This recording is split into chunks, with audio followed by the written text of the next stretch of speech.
ओम नमः शिवाय। शिव भक्तों, आपका स्वागत है हमारे चैनल भक्ति कथा संग्रह में। आज हम आपके सामने प्रस्तुत करने जा रहे हैं श्री शिव महापुराण चतुर्थ खंड से तारकासुर का जन्म तथा उसका तप।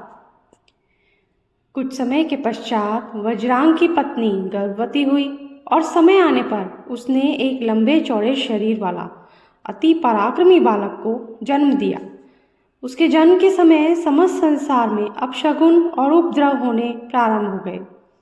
कश्यप जी ने उसका नाम तारकासुर रखा। कुछ समय बाद ही वह पर्वत के आकार का सा बन गया। उसने तप करने के लिए माता से आज्ञा मांगी। माता ने उसे प्रसन्नतापूर्वक आज्ञा प्रदान कर दी। इस पर उसने देवताओं को जीतने की इच्छा से मधुवन में तपस्या की। उसने अपनी भुजाएं ऊपर को उठाकर ऊपर की ओर दृष्टि करके एक पैर के अंगूठे पर खड़े होकर 100 वर्ष तक तपस्या की। उसके तप से देवलोक भी जलने लगा। जब ब्रह्मा जी उसके सन्मुख प्रकट हुए, ब्रह्मा जी ने उससे वर मांगने को कहा। इस पर तारकासुर ने ब्रह्मा जी को प्रणाम कर वरदान मांगा कि इस संसार में मेरे समान कोई बलशाली न हो और भगवान शंकर के वीर्य से उत्पन्न पुत्र ही मेरा शस्त्र द्वारा वध करे।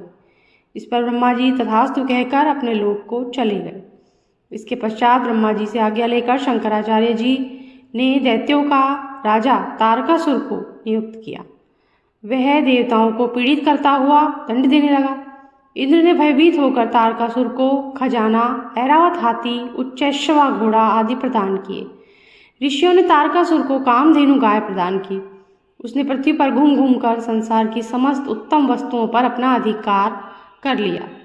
वह देवताओं और इंद्र तथा पितरों का भाग लेने लगा तथा इंद्रासन पर विराजमान हो गया। उसने देवताओं को स्वर्ग से निकाल दिया। स्वर्ग पर अपना अधिकार करके वहां दैत्यों को बसा दिया। अगला है तारकासुर का स्वर्ग त्यागना।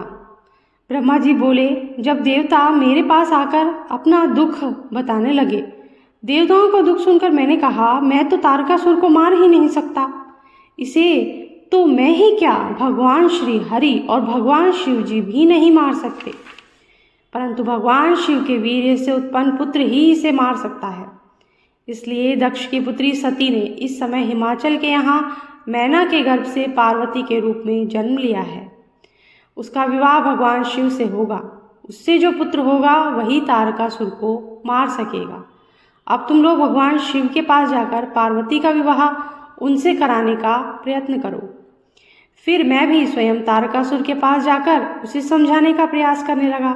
मैंने उससे कहा, हे पुत्र, मैंने तुम्हें इसलिए वरदान नहीं दिए थे कि तुम अपनी सीमाओं को लांघ जाओ।